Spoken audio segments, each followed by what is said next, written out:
A paz do Senhor, meus irmãos teólogos, tudo bem com vocês? Estamos aqui para gravar mais uma aula do nosso curso básico em teologia. E o tema de hoje é o livro de Ruth. Isso mesmo, estamos estudando os livros históricos. Para você que é meu aluno, que estiver gostando das aulas, dá um like, se inscreve se você não é inscrito. E você que não é meu aluno, que está me conhecendo hoje pela primeira vez, meu nome é Sandra Raquel, sou pastora da Assembleia de Deus Missão para o Mundo. Estamos aqui gravando essa sequência de livros da Bíblia, do nosso estudo básico em teologia, no meu canal Crescendo com a Bíblia, que é um canal de curiosidades bíblicas. Espero que você goste, aproveite, dê um like, se inscreva para que você possa estar por dentro dos nossos cursos, por dentro das nossas aulas. E vamos agora para a aula? Livro de Ruth. O livro de Ruth, com 4 capítulos, narra uma bela história de fidelidade, redenção e providência divina. Ambientado no período dos juízes, mostra como Deus atua em tempos difíceis por meio de pessoas simples. A trama gira em torno de Noemi, uma israelita viúva, e sua nora moabita, Ruth. Após perder o marido e os filhos, Noemi decide voltar a Belém. Ruth, com um gesto de profunda lealdade, escolhe acompanhá-la e adotar o Deus de Israel. Já em Belém, Ruth passa a trabalhar nos campos para sustentar a sogra e acaba encontrando Boaz, um parente de Noemi. Ele se torna o remidor da família, casando-se com Ruth após resolver uma questão legal. Eles têm um filho chamado Obed, que é avô do rei Davi. Assim, Ruth, uma estrangeira fiel, é inserida na linhagem de Jesus Cristo. O livro ensina que Deus usa a fidelidade, mesmo de pessoas humildes e estrangeiras, para cumprir seus propósitos. A autoria é desconhecida, tradicionalmente é atribuída a Samuel, e este livro tem como propósito destacar a fidelidade de Ruth, a providência divina e a origem da linhagem de Davi. Você gostou? Um resumo bem simples, não é? Mas se você quiser aprender mais, leia o livro de Ruth. Curiosidades do livro de Ruth. É um dos 2 únicos livros da Bíblia com nome de mulher, isso mesmo. Apenas Ruth e Esther têm esse destaque. Curiosamente, Ruth era uma estrangeira e Esther uma judia vivendo entre estrangeiros. Olha que interessante.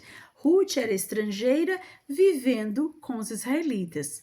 E Esther é uma judia, uma israelita, vivendo entre os estrangeiros. Ruth era moabita, um povo inimigo de Israel. Os moabitas eram descendentes de Ló e geralmente hostis aos israelitas. A inclusão de Ruth na linhagem do Messias mostra o quanto Deus valoriza o coração e não a origem. Olha só, tá vendo? Se as suas atitudes forem boas, com certeza haverá sim recompensa para você. O termo remidor ou resgatador é central na história. Boaz atua como o Goel, o parente que tinha a obrigação de resgatar terras ou casar-se com uma viúva da família. Ele é um tipo de Cristo, o nosso Redentor ou resgatador, remidor. A lealdade de Ruth virou um símbolo eterno. Sua frase a Noemi, onde quer que fores, irei eu, é até hoje usada em casamentos, poesias e músicas como símbolo de amor e compromisso. O livro é lido em uma festa judaica específica. Os judeus leem o livro de Ruth durante a festa de Pentecostes, o Shavuot, por causa da colheita de cevada, contexto do livro, e da aliança com Deus. Boaz significa força ou poder. Curiosamente, uma das colunas do Templo de Salomão recebeu esse nome. Está em 1 Reis, capítulo 7, versículo 21, o que também reforça a importância de sua figura na história. Ruth é um exemplo de conversão genuína. Ela abandonou seus deuses, seu povo, sua cultura para servir ao Deus de Israel com todo o coração. E o versículo-chave do livro de Ruth é: Disse, porém, Ruth: Não me instes para que te deixe e me afaste de ti, porque aonde queres que tu fores, irei eu, e onde quer que pousares, ali pousarei eu. O teu povo será o meu povo, e o teu Deus será o meu Deus. Ruth 1:16. Você gostou? Faça como eu disse, leia o livro de Ruth. É um livro muito bom, 4 capítulos apenas, e você vai ter um grande aprendizado com a história dessa mulher linda e excelente. Agora sim, primeiro livro de Samuel.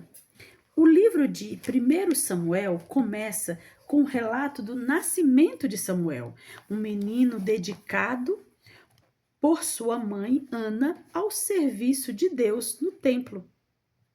Samuel cresce sob a tutela do sacerdote Eli e se torna um profeta e juiz de Israel, guiando o povo num período de crise moral e espiritual.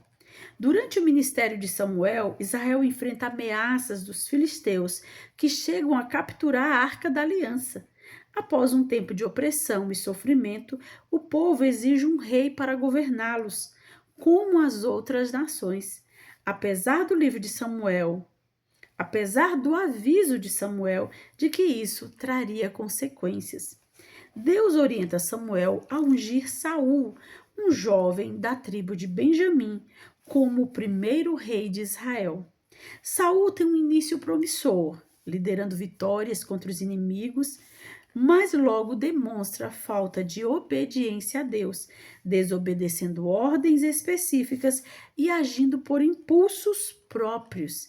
Por isso, Deus o rejeita como rei. Enquanto isso, Deus escolhe Davi, o mais novo dos filhos de Jessé, um simples pastor, para suceder Saul. Davi é ungido secretamente por Samuel. Sua coragem é mostrada quando enfrenta e derrota o gigante filisteu Golias, um feito que o torna famoso e querido pelo povo. Porém, o sucesso de Davi provoca ciúmes em Saul, que passa a persegui-lo, tentando matar o jovem herói. Davi foge e vive como fugitivo, reunindo seguidores fiéis e demonstrando fidelidade a Deus, mesmo diante das adversidades.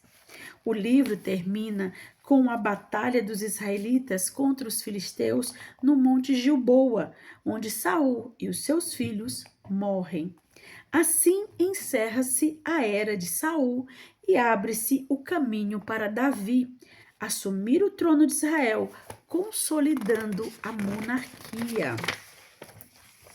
Os temas principais do livro de 1 Samuel é a soberania de Deus, a importância da obediência, a liderança ungida por Deus, o papel da fé em tempos de crise e a preparação do caminho para o reino davídico. Uma coisa interessante aqui com relação à liderança ungida por Deus é que ambos, tanto Saul como Davi, foram escolhidos por Deus. O povo queria um rei, mas é Deus quem escolhe o rei. A autoria do livro de 1 Samuel é tradicionalmente atribuída ao profeta Samuel, que é uma das principais figuras do livro. No entanto, é provável que ele não tenha escrito como todo o texto, já que o livro cobre eventos que ocorreram após a sua morte. Muitos estudiosos consideram que o livro foi compilado e editado por diversos autores e redatores ao longo do tempo, incluindo discípulos de Samuel, profetas e historiadores israelitas. Essa compilação teria ocorrido durante ou após o período do exílio babilônico, quando houve um esforço para preservar a história e a identidade do povo de Israel. Portanto, a autoria do livro de 1 Samuel é vista como múltipla e composta, com base em tradições orais e escritas reunidas para contar a transição de Israel da época dos juízes para a monarquia. Vamos para as curiosidades? Curiosidades do livro de 1 Samuel. A mãe de Davi. O Salmo 51, versículo 5 diz assim: Eis que em iniquidade fui formado, e em pecado me concebeu minha mãe. A mãe de Davi não era prostituta, como muita gente diz. Na Bíblia não há nenhuma referência que diga isso. Davi é descrito como filho de Jessé, da tribo de Judá, e a Bíblia fala pouco sobre sua mãe, mas não há qualquer menção ou indicativo de que ela tivesse essa profissão. Essa ideia é um mito ou uma interpretação equivocada que não tem fundamento nas Escrituras. Esse versículo é uma expressão de arrependimento profundo do rei Davi, mas ele não quer dizer que a mãe dele fosse pecadora ou prostituta. A frase é mais uma maneira poética e teológica de reconhecer que o ser humano já nasce em estado de pecado, a chamada natureza pecaminosa, herdada desde Adão e Eva. Em outras palavras, Davi está confessando que o pecado faz parte da condição humana desde o nascimento e que ele mesmo foi concebido e nascido com essa realidade do pecado presente na humanidade. Portanto, o versículo não é uma acusação contra a mãe dele, mas um reconhecimento da universalidade do pecado humano. Deu para os irmãos entenderem? Muita gente fica dizendo que a mãe dele era uma prostituta ou era uma mulher que o pai dele, né, Jessé, havia tido fora do casamento, e tantas histórias mirabolantes só por causa do Salmo 51, versículo 5, onde é uma canção de arrependimento. E a segunda curiosidade é a pitonisa de Endor. Realmente vê alguém que é identificado como Samuel? Há quem considere que a experiência foi uma espécie de truque da pitonisa ou uma espécie de visão psicológica de Saul devido ao seu medo e desespero. Outros estudiosos interpretam que o fenômeno teria sido um engano, uma manifestação demoníaca para enganar Saul, já que a necromancia era condenada em Israel. Na tradição judaica cristã, na tradição cristã, a necromancia é proibida. E o episódio serve como um alerta contra buscar resposta em práticas ocultas. Eu pedi perdão, mas na tradição judaica cristã também é proibida. Ou seja, não foi Samuel quem subiu. Provavelmente foi um embuste, um engano, ou da parte da pitonisa, da parte do próprio Saul ou da parte do inimigo. Segundo livro de Samuel. O livro de 2 Samuel começa com a notícia da morte do rei Saul e seus filhos na batalha contra os filisteus. Davi, que já havia sido ungido por Deus como futuro rei, é reconhecido primeiro como rei da tribo de Judá, governando desde Hebrom. Após um período de conflitos entre as tribos de Judá e Israel, lideradas por Isbosete, filho de Saul, Davi é finalmente ungido rei sobre todo Israel. Ele estabelece Jerusalém como a capital do reino, conquistando a cidade dos Jebuseus e transfere para lá a Arca da Aliança, símbolo da presença de Deus e centro da adoração nacional. Durante seu reinado, Davi conquista diversos inimigos, como os filisteus, moabitas, amonitas, edomitas e outros, ampliando significativamente o território israelita e consolidando sua autoridade. No entanto, o livro não esconde as falhas de Davi. Um dos episódios mais marcantes é o seu pecado com Batseba, esposa de Urias, um de seus soldados. Davi comete adultério e, para encobrir o pecado, arma a morte de Urias na guerra. O profeta Natã confronta Davi, que se arrepende profundamente, mas enfrenta consequências sérias, como a morte do filho gerado dessa união. Além disso, o reinado de Davi é marcado por conflitos familiares dolorosos. Seu filho Absalão revolta-se contra ele, chegando a tomar o trono por um tempo e causando grande sofrimento ao rei. A rebelião é derrotada, mas o preço emocional para Davi é alto. No final do livro, Davi organiza o reino, prepara os planos para o templo que seria construído por seu filho Salomão e reafirma o seu compromisso com Deus. Os temas principais do livro de 2 Samuel é o poder e misericórdia de Deus, arrependimento sincero, as consequências do pecado, a complexidade da liderança e a fidelidade divina, apesar das falhas humanas. Duas curiosidades do livro de 2 Samuel é o nome Absalão, que significa pai da paz, mas ele foi um dos maiores causadores de conflito na história de Israel, revoltando-se contra o próprio pai. E o segundo é o Cântico de Davi, segundo Samuel 22. É uma das passagens poéticas mais antigas da Bíblia e é quase idêntico ao Salmos 18, mostrando a ligação entre a história e a oração. Oh, que coisa mais linda, não é mesmo? Nós ainda temos um tempinho, deixa eu ver se dá para a gente entrar. Não, senão vai ficar muito longo o vídeo e nós vamos deixar para a próxima aula, então,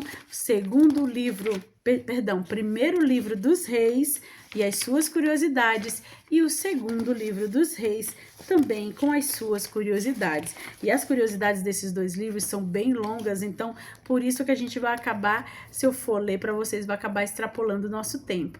Mas você que tem a nossa apostila aí, aproveite e leia, tire suas dúvidas, mande aqui nos nossos comentários as suas dúvidas, que eu terei o maior prazer em esclarecer para vocês. Se você gostou da aula de hoje, aperte aí nesse botãozinho do like e que você possa estar se inscrevendo se você não é inscrito e até indicando os nossos vídeos para alguém que você acredita que vai gostar. Que Deus abençoe você, fique na paz e até a próxima aula.